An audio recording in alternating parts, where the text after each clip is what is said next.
This is a story about a world obsessed with stuff. It's a story about a system in crisis.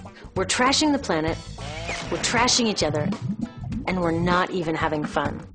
The good thing is that when we start to understand the system, we start to see lots of places to step in and turn these problems into solutions.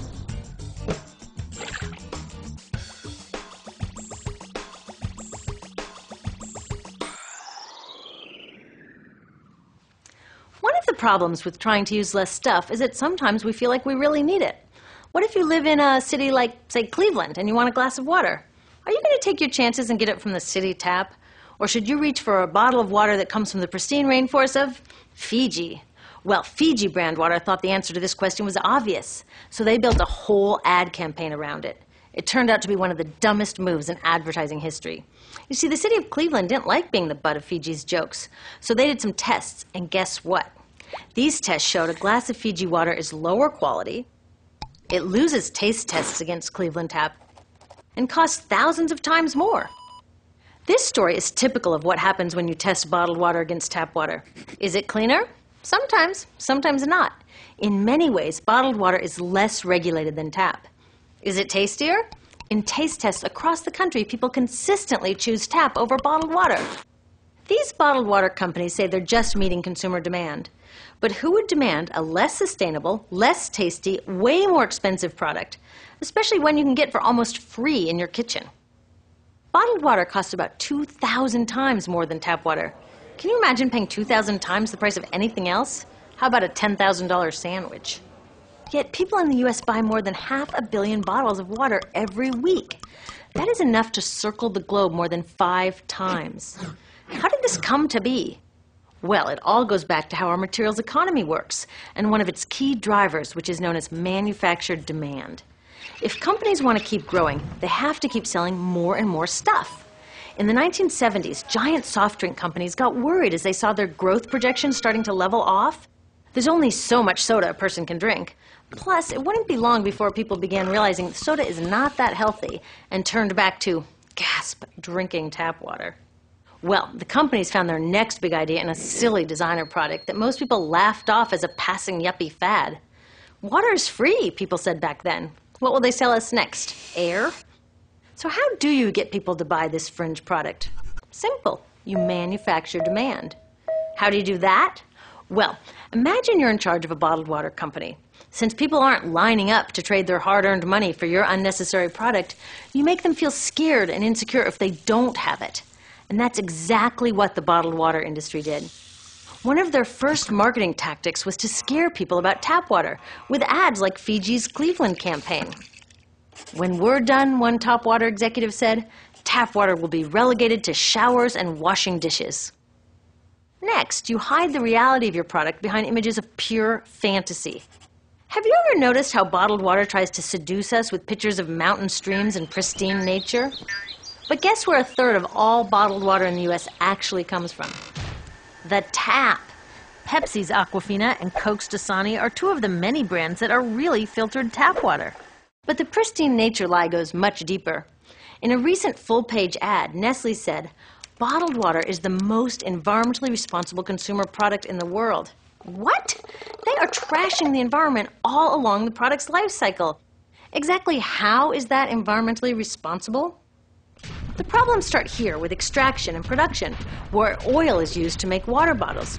Each year, making the plastic water bottles used in the US takes enough oil and energy to fuel 1 million cars. All that energy spent to make the bottle, even more to ship it around the planet, and then we drink it in about 2 minutes? That brings us to the big problem at the other end of the life cycle, disposal. What happens to all these bottles when we're done?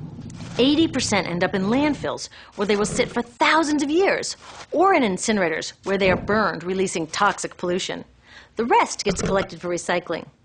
I was curious about where the plastic bottles that I put in the recycling bins go. I found out that shiploads were being sent to India, so I went there.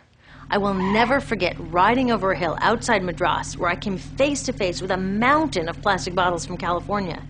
Now, real recycling would turn these bottles back into bottles. But that wasn't what was happening here. Instead, these bottles were slated to be downcycled, which means turning them into lower quality products that would just be chucked later. The parts that couldn't be downcycled were thrown away there, shipped all the way to India just to be dumped in someone else's backyard. If bottled water companies want to use mountains on their labels, it would be more accurate to show one of these mountains of plastic waste. Scaring us, seducing us, and misleading us. These strategies are all core parts of manufacturing demand. Once they've manufactured all this demand, creating a new multi-billion-dollar market, they defend it by beating out the competition. But in this case, the competition is our basic human right to clean, safe drinking water. Pepsi's vice chairman publicly said, "The biggest enemy is tap water." They want us to think it's dirty and bottled water is the best alternative. In many places, public water is polluted, thanks to polluting industries like the plastic bottle industry. And these bottled water guys are all too happy to offer their expensive solutions, which keep us hooked on their products. It is time we took back the tap. That starts with making a personal commitment to not buy or drink bottled water unless the water in your community is truly unhealthy. Yes, it takes a bit of foresight to grab a reusable bottle on the way out, but I think we can handle it. Then take the next step. Join a campaign that's working for real solutions, like demanding investment in clean tap water for all. In the U.S., tap water is underfunded by $24 billion, partly because people believe drinking water only comes from a bottle. Around the world, 1 billion people don't have access to clean water right now. Yet cities all over are spending millions of dollars to deal with all the plastic bottles we throw out. What if that money was spent improving our water systems, or better yet, preventing pollution to begin with?